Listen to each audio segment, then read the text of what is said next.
Assalamualaikum warahmatullahi wabarakatuh. Pada kesempatan kali ini, kami dari kelompok 6 mata kuliah perkembangan aliran linguistik akan membahas mengenai aliran linguistik tata bahasa kasus. Sebelum itu, perkenalkan terlebih dahulu anggota dari kelompok 6. Pada video ini, kelompok 6 akan memaparkan mengenai 5 submateri. Yang pertama, pengertian tata bahasa kasus. Kedua, sejarah tata bahasa kasus. Yang ketiga, konsep tata bahasa kasus. Yang keempat, ciri-ciri tata bahasa kasus. Dan yang terakhir, jenis-jenis tata bahasa kasus. Saya Apitria Fatmaning Dias dengan NIM 2101421026. Untuk penjelasan materi yang pertama akan disampaikan oleh saya. Apa sih pengertian dari tata bahasa kasus itu? Perlu diketahui teman-teman, tata bahasa kasus dalam bahasa Inggris disebut juga sebagai case grammar, yang artinya teori linguistik yang menekankan pada pentingnya peran semantik dalam upaya mempertegas hubungan makna dasar dalam sebuah kalimat. Rasa-rasanya tak hanya itu. Beberapa ahli pun menuturkan pendapatnya mengenai pengertian tata bahasa kasus. Salah satunya Tarigan pada tahun 1989. Beliau mengatakan bahwa tata bahasa kasus merupakan modifikasi pengertian dari tata bahasa transformasi yang memperkenalkan kembali kerangka kerja konseptual hubungan-hubungan kasus pada tata bahasa tradisional. Ingat, Tarigan juga menuturkan dan menggarisbawahi tata bahasa kasus tetap memelihara serta mempertahankan suatu perbedaan antara struktur dalam dan struktur permukaan dari tata bahasa generatif. Maka dari itu bisa dipahami pengertian dari tata bahasa kasus secara singkat sebagai berikut. Tata bahasa kasus merupakan kasus dari sebuah kata benda atau kata ganti yang menunjukkan fungsi kata bahasanya di dalam suatu frasa, klausa, dan kalimat. Perkenalkan, nama saya Fiktin Falasifa dengan nomor induk mahasiswa 2101421042. Baik, di sini saya akan menjelaskan pembahasan yang kedua mengenai sejarah munculnya aliran tata bahasa kasus. Nah, latar belakang munculnya aliran ini ialah ketidakpuasan aliran transformasional Chomsky, sehingga memunculkan beberapa aliran baru. Salah satunya ialah tata bahasa kasus. Sebelumnya, linguistik transformasional lahir dengan terbitnya buku Noam Chomsky yang berjudul Sintaktik Struktur pada tahun 1957. Dengan terbitnya buku ini timbul banyak kritik dan saran, sehingga terbitlah buku kedua yang berjudul Aspect of Theory of Syntax pada tahun 1965. Tetapi pada dasawarsa 70-an, beberapa pengikut Chomsky itu memisahkan diri. Salah satunya ialah J. Fillmore, yang kemudian mengangkat atau memperkenalkan aliran tata bahasa kasus. Jadi, yang pertama mengenalkan yaitu Charles J. Fillmore dengan karangannya yang berjudul The Case for Case tahun 1968. Kemudian, Fillmore mengembangkan gramatika kasus setelah melihat adanya masalah pada gramatika transformasi generatif. Fillmore melihat adanya peran semantik pada nomina dalam hubungannya dengan verba yang tidak dapat diterangkan oleh gramatika transformasi generatif. Kalian tahu nggak sih konsep dari tata bahasa kasus itu sendiri? Saya akan menjelaskannya ya. Mohon dilihat gambar dalam PPT tersebut. Seperti yang terlihat dalam gambar tersebut, tata bahasa kasus menurut Charles J. Fillmore pada tahun 1968 memiliki konsep, yaitu dalam menganalisis sebuah kalimat membaginya menjadi dua bagian, yakni terdiri dari modalitas dan preposisi. Kira-kira apa ya pengertian dari modalitas? Modalitas merupakan keterangan dalam suatu kalimat yang menyatakan sikap pembicara terhadap hal yang dibicarakan, yakni mengenai perbuatan, keadaan, peristiwa, atau sikap terhadap lawan bicaranya. Kemudian, di dalam modalitas pun dibagi menjadi 4 bagian. Kira-kira apa aja ya? Yang pertama ada negasi, yang kedua kala, ketiga aspek, dan yang terakhir adverbia. Dengan penjelasannya sebagai berikut. Yang pertama, negasi. Menurut KBBI, yaitu sebuah penyangkalan atau peniadaan. Contohnya seperti kata tidak, jangan, bukan, dan kata belum. Yang kedua, kala, yaitu menunjukkan suatu waktu, keadaan, atau tindakan yang diungkapkan oleh verba. Contohnya pada kalimat atau frasa saya lahir pada tahun 1940.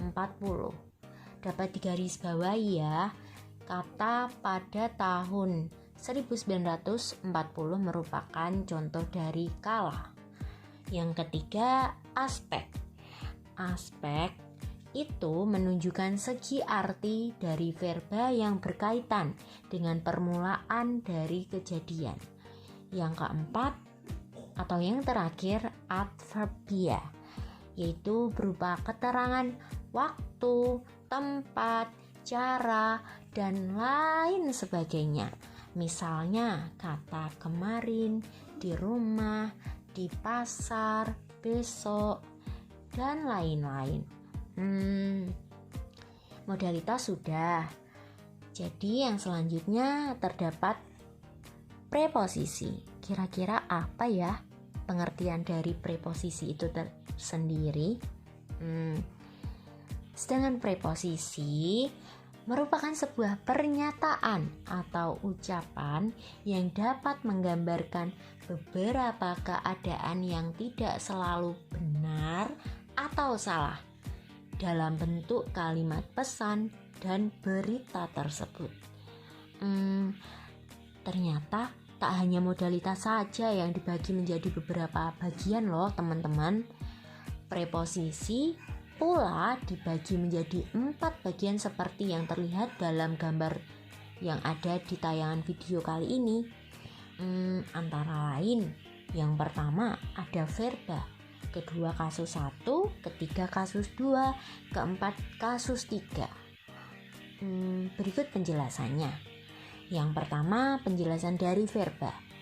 Verba menurut KBBI, verba atau yang disebut juga dengan kata kerja yang dalam bahasa Latin verbum adalah kelas kata yang menyatakan suatu tindakan, keberadaan, dan pengalaman. Jenis kata tersebut umumnya bisa menjadi suatu predikat dalam suatu frasa atau kalimat. Untuk penjelasan kasus 1, kasus 2, dan kasus 3, yang dimaksud kasus dengan kasus dalam teori tata bahasa kasus kali ini adalah hubungan antara verba dan nomina. Verba dalam teori bahasa kasus sama dengan predikat, sedangkan nomina sama dengan argumen dalam teori semantik generatif. Tetapi Dalam teori bahasa kasus, argumen diberi label sebagai kasus. Dapat disimpulkan, perbedaan keduanya adalah jika preposisi menunjukkan isi peristiwa di dalam suatu kalimat, sedangkan modalitas unsur yang mengungkapkan sikap pembicara yang terdapat di luar preposisi. Saya Faiza Munira dengan NIM 21014-21052. Di sini saya akan menjelaskan tentang ciri-ciri tata bahasa kasus dan jenis-jenis tata bahasa kasus. Yang akan saya jelaskan pertama mengenai ciri-ciri tata bahasa kasus. Ciri-ciri tata bahasa kasus yaitu 1. Bersifat generatif. 2. Mendapat pengaruh dari pik. 3. Pada tata bahasa kasus, setiap kategori diberi peran semantis yang disebut kasus. 4. Pada tata bahasa kasus, sebuah kalimat terdiri atas dua konstituen, yaitu modalitas dan proposisi. Modalitas adalah unsur yang mengungkapkan sikap pembicara yang terdapat pada bagian luar proposisi. Sedangkan proposisi adalah unsur yang menunjukkan isi peristiwa yang terdapat pada bagian dalam kalimat. Selanjutnya yaitu jenis-jenis tata bahasa kasus. Yang pertama, kasus agentif yang dilambangkan dengan huruf A kapital. Kasus agentif adalah kasus yang secara khusus ditujukan bagi makhluk hidup atau yang bernyawa yang merasakan hasutan tindakan yang diperkenalkan oleh verba. Dalam tarikan Fillmore tahun 1968 halaman 24. Kasus agentif mendapat pemarkah atau hidup yang merupakan pelaku suatu kegiatan atau yang memprakarsai tindakan verba, seperti dalam kalimat Marta memangkas bunga mawar. Kata Marta melakukan perbuatan memangkas atau memprakarsai tindakan memangkas bunga mawar. Yang kedua, kasus experience atau yang dilambangkan dengan huruf P kapital. Kasus experience adalah kasus yang mengalami berbeda dengan kasus pelaku, walaupun verba yang ada di dalam predikat adalah verba yang sama. Bandingkan kalimat Budi mendengar suara aneh berbeda dengan kalimat Budi mendengar radio. Kata Budi yang pertama mempunyai kasus yang mengalami, sedangkan kata Budi yang kedua mempunyai kasus pelaku mendengar radio. Untuk membedakan PLK dan P dapat digunakan masing-masing pertanyaan. Apa yang dilakukan PLK dan apa yang terjadi pada P? Yang ketiga, kasus instrumen yang dilambangkan dengan huruf I kapital.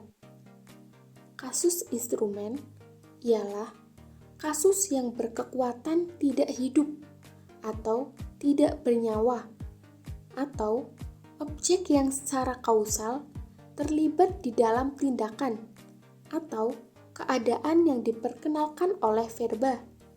Dalam tarikan Fillmore tahun 1968 halaman 24. Kasus ini diberi pemarkah dengan preposisi with dalam bahasa Inggris. Ini bukan berarti bahwa setiap frasa benda yang didahului oleh preposisi with adalah alat. Misalnya, John opened the door with a key. Kata a key merupakan alat untuk membuka pintu dan menyebabkan pintu terbuka. Tetapi pada kalimat John walked with an umbrella, kata an umbrella merupakan kasus penyerta. Yang keempat, kasus objektif yang dilambangkan dengan huruf O kapital. Kasus objektif adalah kasus yang secara semantis paling netral. Kasus dari segala sesuatu yang dapat digambarkan atau diwakili oleh suatu nomina yang diperankannya di dalam tindakan atau keadaan diperkenalkan oleh interpretasi semantik verba itu sendiri. Menurut pemikiran, konsep tersebut hendaknya terbatas pada hal-hal yang dipengaruhi oleh tindakan atau keadaan yang diperkenalkan oleh verba. Istilah ini hendaknya jangan dikacaukan dengan pengertian objek langsung ataupun dengan nama kasus permukaan yang bersinonim dengan akusatif. Dalam tarikan Fillmore tahun 1968 halaman 25. Kasus yang kelima yaitu kasus sumber yang dilambangkan dengan huruf S kapital. Kasus sumber merupakan sumber atau penyebab terjadinya proses atau kegiatan atau keadaan yang dinyatakan oleh verba. Dalam kalimat, gempa meruntuhkan gedung-gedung tinggi, Hayati mengecewakan aku, dan angin menggoyangkan daun-daunan. Kata gempa, Hayati, dan angin merupakan sumber dari kegiatan, proses, atau keadaan yang disebutkan verba.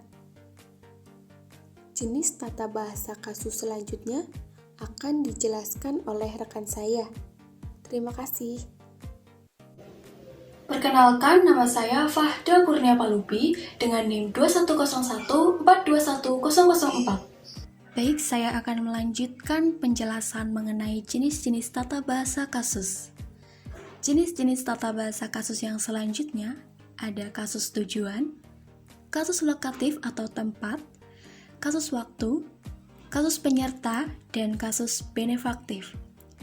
Langsung saja kita simak penjelasan mengenai kasus tujuan. Kasus tujuan lebih diartikan sebagai arah dari suatu kegiatan yang dinyatakan oleh verba. Contohnya dalam kalimat, Jack menulis surat kepada John, dan Joko menulis surat untuk Karta. Kata John dan kata Karta adalah kasus yang berbeda. Yang pertama dinyatakan sebagai tujuan, tetapi yang kedua merupakan benefaktif. Preposisi kepada dan untuk dalam hal ini membedakan peran semantis antara John dan Karta. Jenis kasus yang ketujuh adalah kasus lokatif. Kasus lokatif adalah kasus yang memperkenalkan lokasi, tempat atau letak, ataupun orientasi ruang atau spasi, atau tindakan yang diperkenalkan oleh verba. Pendapat ini dikemukakan oleh Fillmore dalam tarikan tahun 1972 halaman 90. Contoh kasus lokatif yaitu Anita mengajar di Aceh. Kata Aceh merupakan kasus tempat. Penjelasan yang ke-8 mengenai kasus waktu. Kasus waktu adalah waktu yang terpakai atau diduduki oleh suatu proses, kegiatan, atau keadaan yang dinyatakan oleh verba. Contohnya dalam kalimat, Tuti datang kemarin. Kata kemarin adalah kasus waktu. Jenis tata bahasa kasus yang selanjutnya adalah kasus penyerta. Kasus penyerta adalah frasa benda yang mempunyai hubungan konjungtif dengan frasa benda lain, yang ditandai oleh preposisi dengan, bersama, dan sebagainya. Contohnya dalam kalimat, Rudy main catur dengan Latif, dan Rudy bersama Latif main catur. Kata Latif merupakan kasus penyerta. Penjelasan yang terakhir mengenai kasus benefaktif. Kasus benefaktif mempunyai ciri kasus yang ditujukan bagi makhluk hidup atau yang bernyawa, yang memperoleh keuntungan dari tindakan yang diberikan oleh verba. Contohnya dalam bahasa Inggris, kasus ini dinyatakan dengan preposisi for, menurut pendapat Fillmore tahun 1968. Contohnya dalam kalimat, Jack opened the door for Paul. Kata Paul menunjukkan kasus benefaktif. Kasus benefaktif adalah nomina atau frasa nomina yang mengacu kepada orang atau binatang yang memperoleh keuntungan atau dimaksudkan untuk memperoleh keuntungan dari tindakan verba. Selain contoh dalam bahasa Inggris, contoh dalam bahasa Indonesia yaitu ibu memberikan kepada adik. Kata adik menunjukkan kasus benefaktif. Nah, di dalam gramatika, kasus yang dikembangkan oleh Fillmore tahun 1968, batasan verba ditentukan dari segi kerangka kasus atau case frames sesuai dengan lingkungan kasus yang ada di dalam kalimat. Dalam gramatika kasus yang baru, pengertian kerangka kasus tidak berubah. Batasan verba ditentukan sesuai dengan kasus-kasus yang ada hubungannya dengan verba di dalam struktur dalam. Pendapat ini dikemukakan oleh Fillmore tahun 1972. Tetapi menurut Fillmore, teori kerangka kasus ini mengalami masalah. Beberapa kerangka kasus sukar diterapkan. Masalah ini dipecahkan dalam gramatika kasus yang baru dengan memperkenalkan 1. Peran kosong atau vacant roles, 2. Peran konferensional atau conferential roles, dan 3. Peran terpratata atau built-in roles. Nah, untuk penjelasannya, peran kosong adalah peran kasus yang tidak muncul pada struktur permukaan, tetapi ada di dalam struktur dalam. Dan peran konferensional adalah dua kasus yang mempunyai satu acuan. Dan yang terakhir, peran terpratata adalah peran yang dipunyai oleh konten leksikon verba itu sendiri. Verba seperti mencium, menampar, dan menendang mempunyai kasus instrumen yang tidak terungkap pada struktur permukaan, kecuali jika instrumen tersebut mempunyai keterangan tertentu.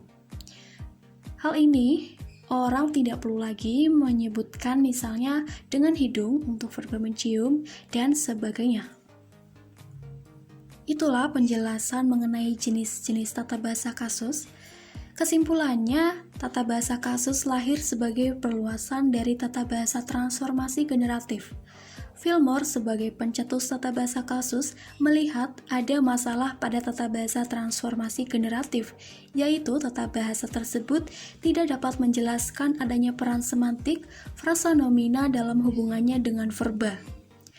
Pada tata bahasa transformasi generatif, masing-masing kategori yang diberi label frasa yang hanya mempunyai hubungan logika, bentuk, dan distribusi dengan kategori lain dalam sebuah kalimat. Namun, tata bahasa kasus setiap kategori diberi peran semantis yang disebut kasus. Pada tata bahasa kasus, sebuah kalimat terdiri atas dua konstituen, yaitu modalitas dan proposisi. Modalitas mencakup unsur negasi, kala, aspek, dan adverbia, sedangkan proposisi terdiri atas sebuah verba disertai dengan sejumlah kasus. Kasus merupakan hubungan antara verba dengan nomina dalam sebuah kalimat. Saya, Umi Mulyaningsih, dengan NIM 21014211035. Baiklah, di sini saya akan menyampaikan kesimpulan atas pemaparan materi yang telah disampaikan. Jadi, kesimpulannya adalah tata bahasa kasus lahir sebagai perluasan dari tata bahasa transformasi generatif. Fillmore sebagai pencetus tata bahasa kasus melihat bahwa ada masalah pada tata bahasa transformasi generatif, yaitu tata bahasa tersebut tidak dapat menjelaskan adanya peran semantik frasa nomina dalam hubungannya dengan verba. Pada tata bahasa kasus, setiap kategori diberi peran semantis yang disebut dengan kasus. Pada tata bahasa kasus, sebuah kalimat terdiri atas dua konstituen, yaitu modalitas dan proposisi. Modalitas mencakup unsur negasi, kala, aspek, dan adverbia, sedangkan proposisi terdiri atas sebuah verba disertai dengan sejumlah kasus. Kasus merupakan hubungan antara verba dengan nomina dalam sebuah kalimat.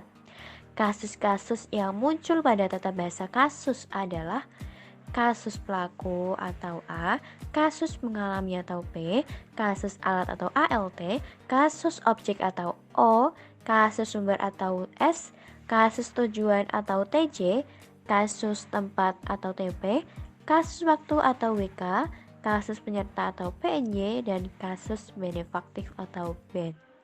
Sekian pemaparan yang dapat kelompok kami sampaikan. Terima kasih.